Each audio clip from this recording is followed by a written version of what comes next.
El siguiente programa es una producción de la Facultad de Ciencias Económicas y Empresariales, Economía y Negocios. Le damos una cordial bienvenida al programa de Economía y Negocios, donde el propósito de este programa es abordar temas relacionados con la economía, con la sociedad y su funcionamiento. De igual manera, agradecemos al Canal 11 Televisión Universitaria y sobre todo a la Facultad de Ciencias Económicas y Empresariales por apoyarnos y difundir este programa. En nuestra sesión del día de hoy vamos a estar hablando sobre lo que son gobiernos autoritarios, lo que es desdolarización y reserva de moneda o diversificación de moneda. Vamos a comenzar nuestro programa con el momento económico financiero. ¿Cuál es el propósito de esta sección? Básicamente es dar a conocer una noticia que ha sido de relevancia y es importante señalar de que el Fondo Monetario Internacional ha señalado que para el 2025 la perspectiva de inflación podría estar en torno al 15%, que desde nuestro punto de vista está ligeramente subestimada y que de hecho, dependiendo de cuánto sea el incremento salarial, podríamos estar hablando inclusive entre un 20 y un 25% de inflación para la gestión 2025, y de igual manera la perspectiva de crecimiento va a ser cercana al 1% o inclusive al 1% para este año. Esto sin duda alguna demuestra de que existe una ralentización de la economía, la incertidumbre económica, la inestabilidad política y sobre todo no saber qué va a pasar con los problemas estructurales de la economía. Son preguntas que aún quedan por responder.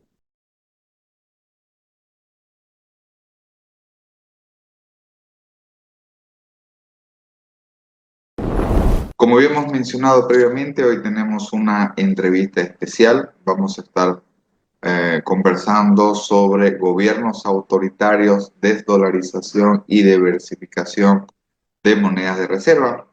Uno de los objetivos del programa de Economía y Finanzas, dependiente de la Facultad de Ciencias Económicas y Empresariales, es dar a conocer entrevistas, es dar a conocer en todo caso mediante entrevistas, investigaciones o publicaciones que se realizan en nuestro país y que son importantes para la sociedad, la economía y su funcionamiento. En este sentido vamos a estar con uno de los autores, con el magíster David Vega Navarro, quien es economista, y junto a su coautor Elvis Moisés Jaime Tito han publicado el título de esta entrevista en una revista científica que es la revista Latinoamericana para el Desarrollo Económico. Antes que nada, estimado magíster David Vega, estamos muy agradecidos y honrados porque usted nos pueda brindar su perspectiva en este programa. Muchas gracias, Alejandro, por la invitación. Para mí todo un honor compartir el trabajo que hemos hecho realizado junto con mi colega, que ha salido a partir de una investigación previa que realicé para mi tesis de maestría. Y bueno, siempre es bueno difundir información y sobre todo conocimiento científico, ¿no? Muchas gracias nuevamente. No, el agradecimiento y el honor a nuestro estimado magíster David. Antes de comenzar con nuestra entrevista, queremos mencionarle brevemente el perfil de nuestro entrevistado, quien es economista graduado con honores por la Universidad San Francisco Javier de Chuquisaca. Tiene una maestría en política económica en la Universidad de Siegen, Alemania, y ha realizado diplomados en métodos cuantitativos, en educación superior. De igual manera, también ha participado en diversas versiones en el Encuentro de Economistas de Bolivia y también ha trabajado como asistente de investigación en la Cátedra de Política Económica Europea en la Universidad de Siegen. Queremos preguntarle, estimado magíster David, por qué es importante el uso del dólar a nivel mundial y sobre todo también, por ejemplo, para diversos bancos centrales en temas de administración de reservas internacionales? Bueno, en primer lugar, si hablamos de monedas de reserva, en los bancos centrales, primero tenemos que definir más o menos qué es una moneda, ¿no? Es como que el conocimiento básico de economía se entiende por una moneda, por un bien que puede ser intercambiado y aceptado por otros bienes y servicios, y se usa como unidad de cuenta, como fondo de reserva y, y como medio aceptado de pago. Entonces, si hablamos de monedas de reservas, trasladamos esa misma lógica a los bancos centrales. Y una definición que me gusta mucho de que se usa en la literatura es que tiene que cumplir como que cuatro características específicas. Y estas características se dan en primer lugar por la inercia, es decir, por que históricamente se ha utilizado una moneda de reserva, por el tamaño de la economía, qué tan grande es la economía, por la demanda transaccional que tiene esta moneda, es decir, qué tan aceptada es como para realizar pagos internacionales. Y por último, la confiabilidad que tiene esta moneda. Entonces, es por ese motivo que una moneda adquiere este estatus de moneda de reserva y su importancia radica justamente en eso, ¿no? Como los agentes tienen que intercambiar bienes y servicios no solo dentro de la economía, sino también fuera de la economía, y para eso el Banco Central tiene un stock de reservas que se utiliza para mantener un equilibrio entre la moneda, la demanda de moneda local, que se cambia por un precio, ah, por estas monedas que son aceptadas a nivel internacional, el dólar, el euro. Entonces se necesita para pagar por importaciones, para eh, pagar deuda, para pagar intereses con inversiones de extranjeros, pagar deuda, etcétera. Y ahí es donde radica, digamos, la importancia de las monedas de reserva o activos de reserva. Bien, esta definición que usted nos hace de moneda es bastante importante. Porque por ahí también hay otras definiciones, si hablamos de monedas de curso legal, también se menciona que deben ser emitidas, por ejemplo, por un Estado, ¿no es cierto? Y usted, aquí yo quiero tomar una de las características de las monedas que mencionaba, que es como fondo de reserva de valor. Por ejemplo, desde su perspectiva, ¿qué características podríamos considerar a las criptomonedas que también le dicen criptoactivo como una moneda? Por ejemplo, pensando en el Bitcoin, ¿tienen estas características o no necesariamente? ¿Cuál es su percepción? Tal vez aquí nos vamos a salir un poquito del tema, que es la publicación, pero un pequeño paréntesis. Bueno, yo diría, por ejemplo, hablando de lo que te comentaba de la literatura, es que el Bitcoin todavía no llega a tener un aval de confiabilidad, ¿no? No es una parte importante, por ejemplo, de por qué el dólar, digamos, es utilizado, es porque el dólar tiene activos de reserva que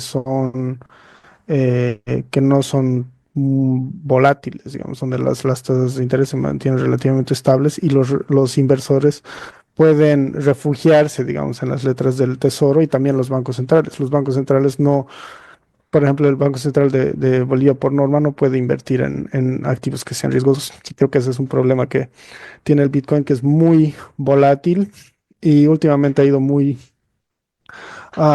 correlacionado también con los movimientos de la bolsa de valores, por ejemplo. Y hay muchos otros activos que también están ligados a su valor. Entonces, eh, por estos motivos, yo consideraría que las criptos, más allá de ser un activo de reserva, son una opción de inversión, un activo de inversión, un activo un poco más riesgoso, ¿me entiendes? Podríamos definirlo entonces como un simple activo, como una alternativa de inversión, pero que no Sí, estrictamente cumple con las características de una moneda, ¿no? sí, porque Confiabilidad, una reserva de moneda valor, hay fluctuaciones, entonces, eh, requiere ser muy estable, mucho más estable bueno, como decías, también las monedas fiat son emitidas también por estados. por estado. Entonces, Perfecto, eso, muy bien. Recordemos en el caso de Argentina, con el actual presidente que estaba, no sé, una de las propuestas era no sé si se recuerda, la eliminación del Banco Central y dolarizar la economía. Eh, en Ecuador, hace varios años atrás, la economía comenzó a ser dolarizada. Para que la gente nos comprenda un poquito, ¿cómo podemos entender el término de desdolarización y cuál sería la diferencia, ventajas, beneficios o también desventajas de desdolarización versus dolarización? eh, bueno, ah, aquí tocas un tema interesante porque, o sea, a lo que se refiere la desdolarización puede ocurrir en dos niveles. Uno, con respecto a cómo se comercian las cosas con el exterior, cómo se paga con el exterior, es decir, de país a país, ¿no? Son operaciones internacionales donde se pagan intereses, se pagan bienes y servicios, etcétera, lo que ya he comentado. Y otro es a nivel nacional, por ejemplo, una de las políticas que impulsaba el gobierno dentro de Bolivia, digamos, era preferir la moneda nacional en vez de ir disminuyendo progresivamente el uso de dólar como una moneda de uso dentro del país, ¿no? Entonces, eso ayuda a que la economía, digamos, se estabilice y no estemos todos pendientes de la volatilidad, por ejemplo, de cómo van a cambiar los precios, si el dólar cambia y demás, ¿no? Entonces, eh, un proceso de desdolarización dentro de una economía hace por medios de mercado, por el uso de tasas de interés, el tipo de cambio y métodos de mercado, eh, puede lograr que se priorice, digamos, el valor de la moneda local sobre la moneda extranjera. Ahora, sí o sí necesitamos moneda extranjera para comerciar y pagar con el resto del mundo. Entonces, lo que ocurre cuando, como tú decías, digamos que se cierra el Banco Central y se dolariza completa y formalmente la economía, el Banco Central también pierde esa chance de poder intervenir en un sentido positivo de la palabra en la economía y no tener capacidad sobre las tasas, las tasas de interés, por ejemplo, y controlar variables como el crecimiento, la inflación, el desempleo y todo esto va a estar ligado directamente a la política monetaria que determine la Reserva Federal en Estados Unidos, ¿no? Entonces, eso sería un caso de dolarización dentro de la economía. Ahora, si hablamos de desdolarización, ya es lo que hace énfasis el paper, es desdolarización de pagos internacionales. Entonces, ahí, como te decía, eso ya son políticas a nivel internacional de acuerdos que buscan, ah, ¿cómo decir? Alternativas de diversificación a las monedas que se han ido utilizando por inercia convencionalmente, que son el dólar y en el corto plazo, digamos, hace poco el euro como principales monedas de reserva. Bueno, y hay diversos motivos al respecto que vamos a ir discutiendo. Perfecto. Y volviendo a su tema de investigación, que es el título de nuestro programa el día de hoy, sobre gobiernos autoritarios, desdolarización y diversificación de monedas de reserva, ¿cuál fue la motivación y cuál fue el objetivo que tuvo conjuntamente con su coautor para desarrollar esta investigación. Bueno, nos mencionó también que estaba relacionada con su tesis de maestría, ¿no? Sí, comencé en realidad la investigación un poco antes con una pregunta de un módulo de investigación que la pregunta era hacer un paper corto sobre el tema de si el dólar va a seguir siendo la moneda de reserva global, ¿no? Porque hay mucha literatura que va diciendo, no, el dólar ya no va a ser la reserva porque, no sé, ahora se utiliza, no se utiliza más, digamos, pero la tendencia es que ha bajado su uso como moneda de reserva alrededor de un 20%, por ejemplo, comparando con lo que era a inicios del 2000, en proporción, ¿no? Con el euro, con la libra, con el yen, con el renminbi últimamente. Y bueno, como una intuición yo tenía cuando estaba haciendo mi tesis de pregrado, que la hice justamente sobre nivel de reservas, y estudiaba mucho temas de política, también no solo economía. Entonces, bueno, ya sabía más o menos la visión que tienen muchos, hay gobiernos que lógicamente no están de acuerdo con la visión que tiene Occidente respecto a temas de política económica internacional, ¿no? Entre ellos el uso del dólar. Entonces, mi intuición era que, por un lado, por ejemplo, estos actores antagónicos, digamos, China, Rusia, de ahí comenzaba la hipótesis, tienen intenciones de, ah, si no terminar con la hegemonía, digamos, del dólar, también influenciar ah, expandiendo sus monedas, ¿no? Y lógicamente por eso si analizas las reservas de China, es por eso que ellos también han comprado una gran cantidad de deuda de Estados Unidos, justamente para poder darle un poco más de impulso a su moneda, ¿no? Y ellos manipulan el tipo de cambio, tienen diferentes, obviamente un enfoque muy diferente a lo que es una política monetaria convencional. Y bueno, por ese lado salió la intuición y dije, ok, voy a ver más o menos por dónde va esta investigación y fui juntando noticias y viendo si todo cuadraba. Y por ese lado, entonces me topé con un libro muy interesante que es de un autor de la Universidad de Oxford, se llama McDowell, y la hipótesis de este señor es que Eh, uno de los principales riesgos que tiene el dólar en este momento se llama riesgo político. Y el riesgo político está vinculado a cómo se utiliza el dólar como una especie de instrumento coercitivo a través de sanciones, digamos. Entonces, eh, hay una ah, institución dentro del gobierno de Estados Unidos que se encarga de sancionar países que digamos, mm, no respetan derechos humanos, tienen, eh, no sé, gobiernos que se perpetúan en el poder, tienen presos políticos, ese tipo de características. Y por ese tipo de temas, estos gobiernos buscan reducir su dependencia del dólar, ¿no? Entonces, su exposición al dólar. Entonces, lo que ha pasado con Rusia es que les han congelado, digamos, los activos después de que comenzó la guerra en Ucrania y han comenzado a-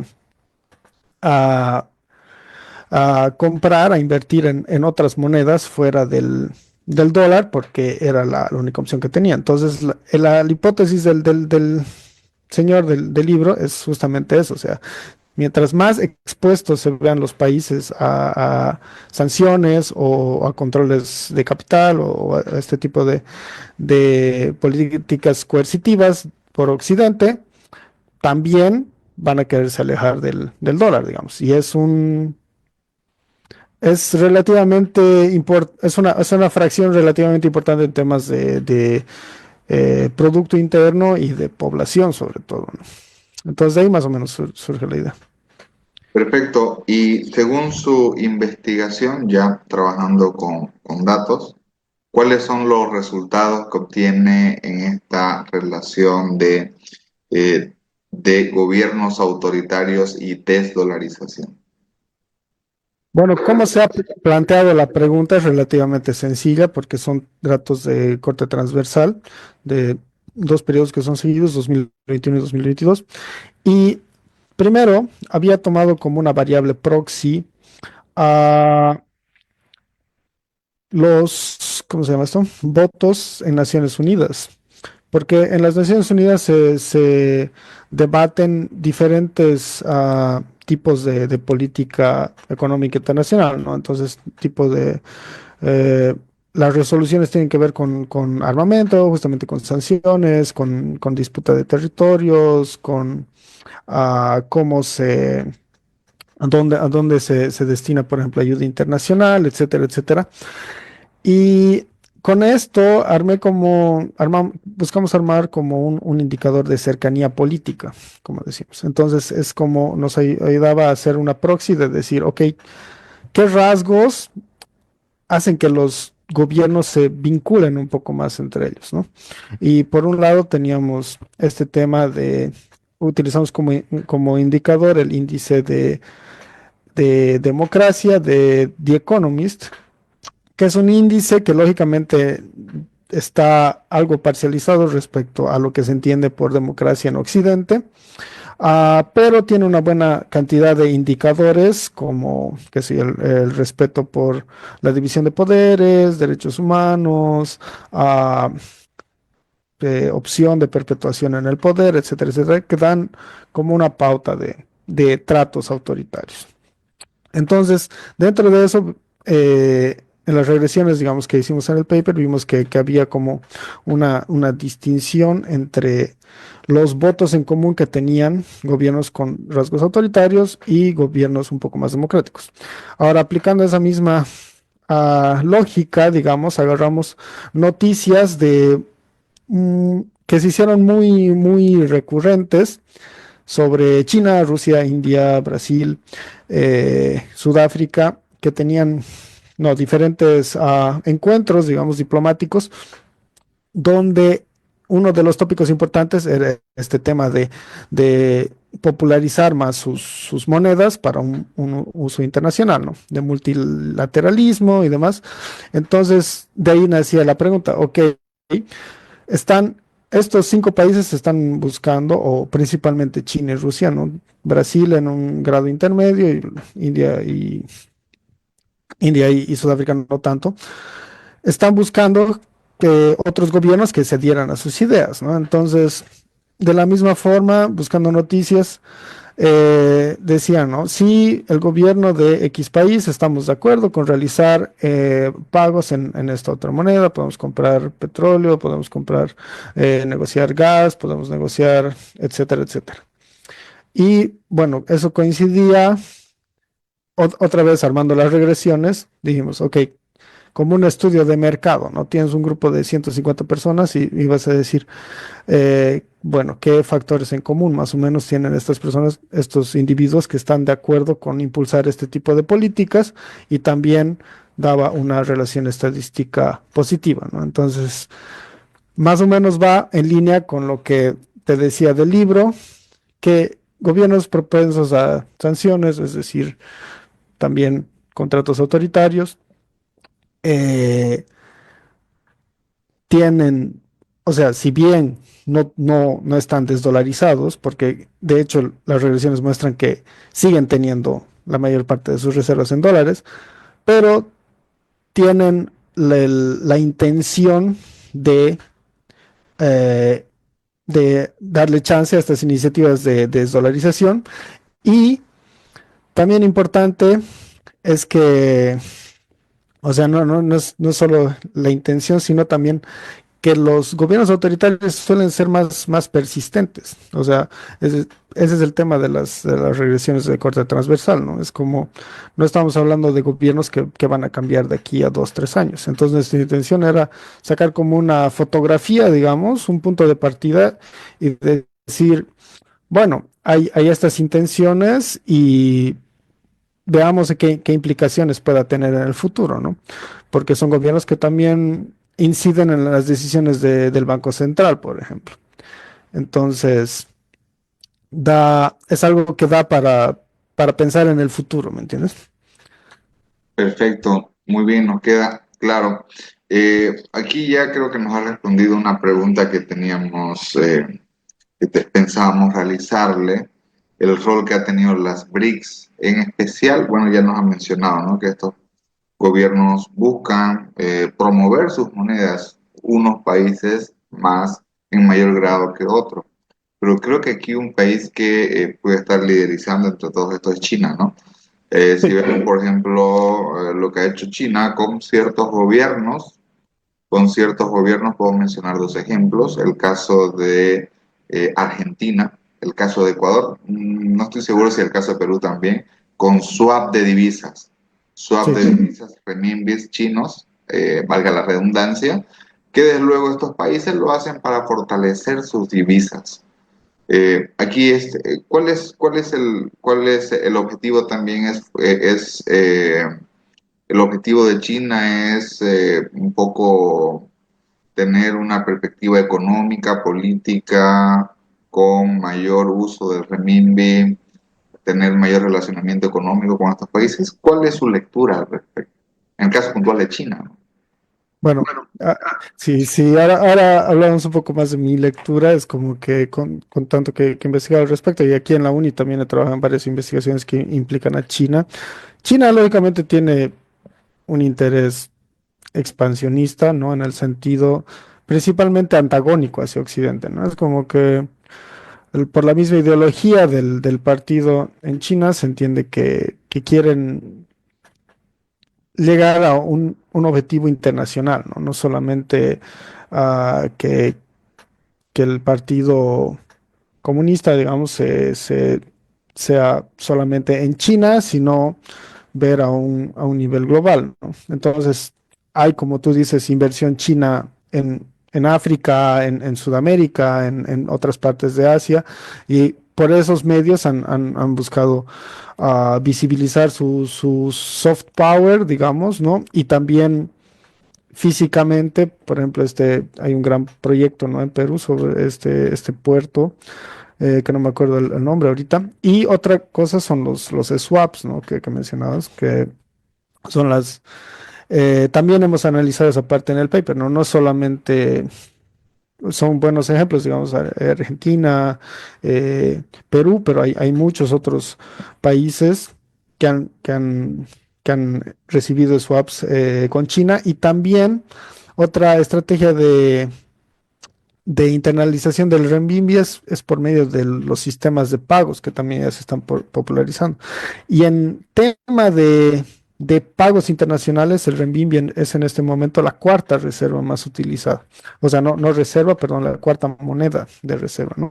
Por debajo de la libra. Los otros dos, es dólar, euro, libra y luego el renminbi. Entonces, ah, mi lectura es que por medios de mercado es todavía difícil que el renminbi pueda llegar a un estatus que como del dólar o del euro es bastante difícil, pero por lecciones históricas, creo que, por ejemplo, lo que te decía al inicio, utilizamos el dólar, ¿no? En principio por el acuerdo de Bretton Woods, ¿no? Que ha sido una serie de acuerdos. Primero el dólar estaba vinculado al oro, luego ya no había oro y luego ya tenía que vincular a otros bienes. Y así es como Estados Unidos, digamos, por medio del comercio, por medio de los acuerdos, ha podido eh, establecer su divisa como el medio de pago internacional, ¿no? Y ahora, si ves las noticias, está en auge nuevamente esta discusión porque nuevamente los riesgos políticos juegan un factor especial en esta definición de moneda de reserva, ¿no? Si los activos seguros que prometía Estados Unidos ya no son tan seguros y la volatilidad incrementa, esto lógicamente genera mucho espacio para que los antagonistas o también otras monedas de reserva, también de Occidente, quizás, que también están un poco en conflicto con temas de política internacional, como el euro, etcétera, puedan abrirse un espacio entre los bancos centrales, especialmente de economías en vías de desarrollo, ¿no? Que es todo este mercado grande que es, o sea, mercado grande en términos de cantidad de países, ¿no? Quizás no tanto en términos de GDP o de PIB, ¿no? Pero ese es, por ahí va más o menos mi hipótesis, ¿no? Muchísimas gracias, Magíster David. Teníamos muchísimas más preguntas para realizarle. Realmente el tiempo nos ha quedado corto. Para concluir, quisiéramos preguntarle, a manera de conclusión, ¿cuáles serían las recomendaciones de política o tal vez reflexiones que podríamos eh, s- resaltar en su documento de investigación publicado, pensando, por ejemplo, en el problema actual que tiene Bolivia y sobre todo cómo encarar hacia un futuro? Eh, bueno, yo pienso en términos de una política económica pragmática, ¿no? Obviamente la palabra está creo que muy mal utilizada estos días, pero una de las conclusiones es justamente lo que te decía, ¿no? Las monedas son aceptadas por una serie de acuerdos, primero entre agentes y después entre los países. Son una serie de decisiones que han marcado la historia de la humanidad. Después de la guerra, Europa estaba en ruinas y Estados Unidos tenía la mayor cantidad de oro. Hoy en día el escenario es completamente diferente. Ah, como te decía, el estatus de activos seguros, de los activos del tesoro está cada vez declinando más. Hay una variedad de economías emergentes y mercados emergentes. Y creo que Bolivia, bueno, si bien creo que deberíamos haber mantenido un ojo siempre a un nivel óptimo de reservas, creo que es una oportunidad para nosotros que haya nuevas economías emergentes y como te decía, en un enfoque pragmático, diplomático y sobre todo dentro de la democracia, que creo que es lo que trato de resaltar en mi paper, podemos, podemos también quitar cierta independencia de poderes hegemónicos, entre comillas, y uno, fortalecer nuestra moneda y buscar alternativas que puedan ser, que puedan ser viables, digamos, en el largo plazo. Quizás en este momento sigue siendo el dólar, difícil nuestra situación, como decías, ¿no? Pero ah, creo que hay mucha tela que cortar todavía. Perfecto, muchísimas gracias. Queremos agradecerle nuevamente por su tiempo y de igual manera invitarle a que esté conversando con nosotros en un futuro cercano en temas relacionados con la economía o también en función de sus publicaciones que vaya a realizar. Muchas gracias. Gracias por la invitación y yo con todo gusto siempre dispuesto para conversar. Le agradecemos muchísimo, Magíster David. Esta fue nuestra principal conversación del día de hoy sobre gobiernos autoritarios, desdolarización y diversificación de moneda de reserva. Estuvimos conversando con el Magíster David Vega. En tal sentido, vamos a ir con nuestros anuncios institucionales y continuamos con más del programa de Economía y Negocios. ¿Has visto este lugar? Este espacio que rápidamente se convirtió en un punto de encuentro y confraternización de toda nuestra comunidad universitaria. Hoy me llena de orgullo compartir con ustedes el proyecto de mejoramiento de nuestra plazuela Orori empezó.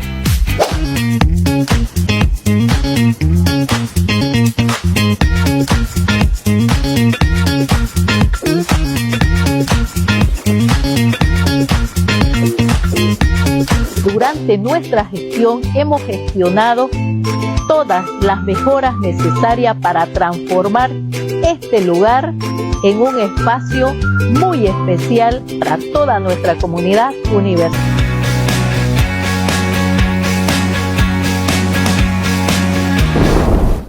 En nuestro programa del día de hoy estuvimos conversando sobre lo que son gobiernos autoritarios, desdolarización y diversificación de monedas de reserva.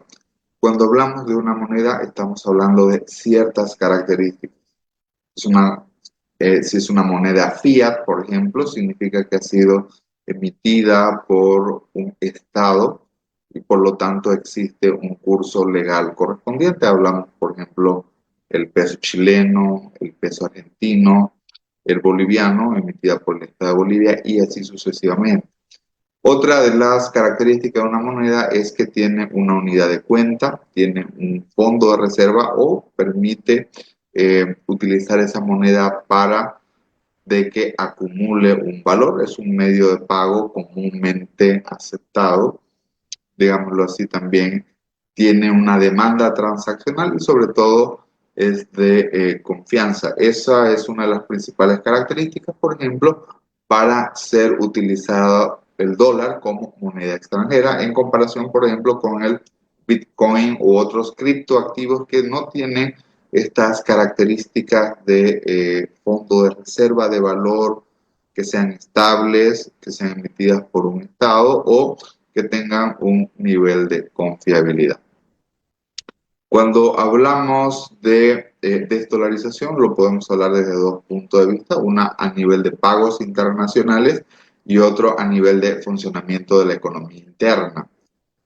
Países como Brasil, Rusia, India, China y Sudáfrica, las BRICS y especialmente el rol de China, tratan de fortalecer sus monedas y su uso a nivel internacional.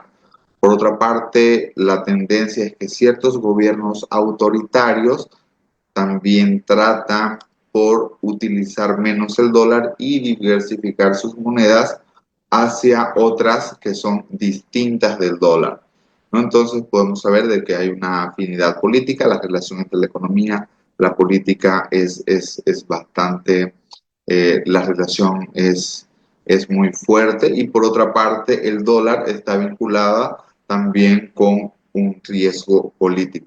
Si hablamos a nivel internacional, los bancos centrales administran estas reservas internacionales que fundamentalmente están dadas por 4 tipos de monedas. En primer lugar tenemos el dólar, en segundo lugar tenemos el euro, en tercer lugar las libras esterlinas y en cuarto lugar tenemos el renminbi chino. Entonces, básicamente, vemos de que los diversos bancos centrales administran sus reservas en estas 4 monedas que manejan más o menos un 80 o 90% del portafolio de moneda extranjera. Estas y otras fueron nuestras conclusiones del día de hoy. Recordando nuevamente la invitación a que nos pueda acompañar por el programa de Economía y Negocios. Recuerden ustedes los días sábados a las 8 de la noche y el reprise del día domingo en el mismo horario. Muchísimas gracias.